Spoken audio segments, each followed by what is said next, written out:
Hello, this is Big Boss Rescue Chief of Humane Emergency Animal Rescue.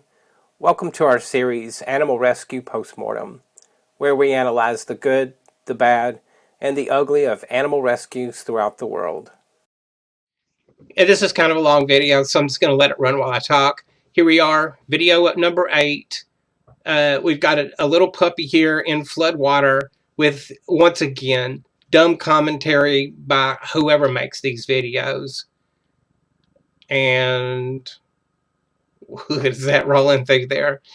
What's amazing is that little dog is able to press up against the current that's going down through there. These floodwater currents are extremely dangerous. All right, so he's struggling to get up on something that's stable and keeps his head above water. This is what anything that's alive is going to do, try and do in a situation like this, human, animal, whatever it is. So you can see the struggle. And, you know, here's the thing about these floodwaters.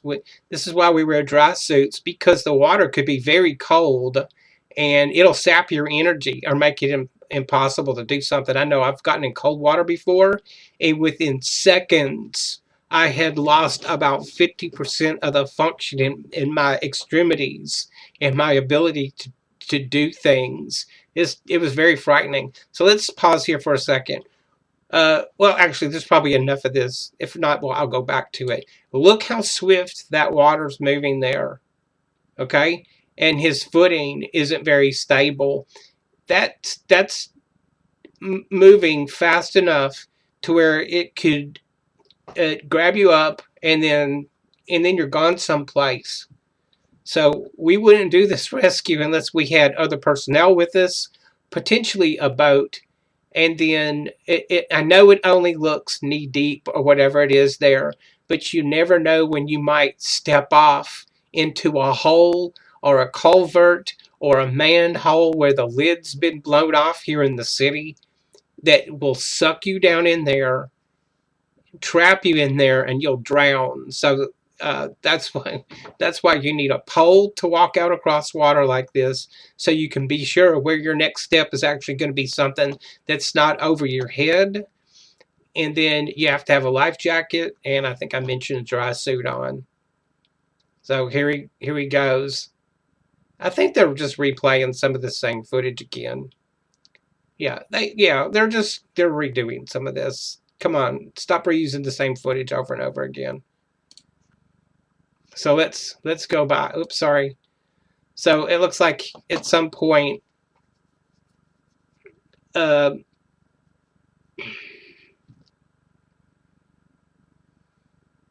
it looks like is that him getting carried away? Yeah, there it is.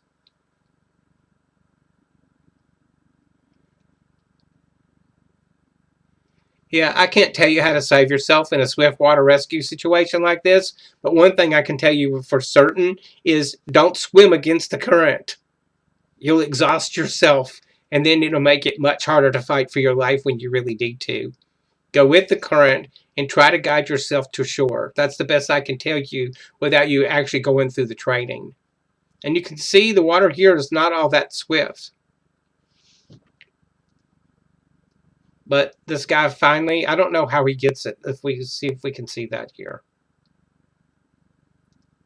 All right. So first of all, you need to have swift water rescue training.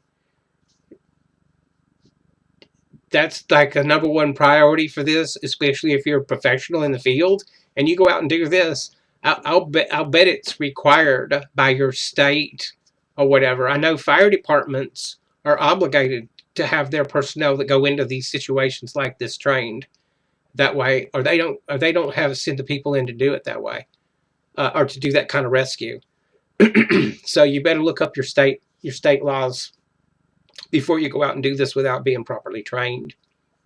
And the liability to your employer is enormous. All right, so we don't get to see a lot of things here in this video, like how he got the dog or any of that kind of stuff. But what can we say? Hey, this guy got lucky. So did this little dog. Make sure that you have the right training, that you have the right equipment, and that you don't go out and do this by yourself. This is just not the place to do that. All right, so let's go back. We'll just run some of this as it's playing out. The email is below there on the screen. Email us if you have videos that you want me to react to and do a critique of.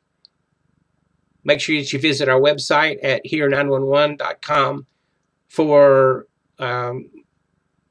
merchandise, our free newsletter that gives you updates of what we're doing. And then also it's gives you updates on what videos we're going to release. Like, share, and subscribe the videos here on YouTube. Leave a comment down in the description, or leave a comment down under the description box.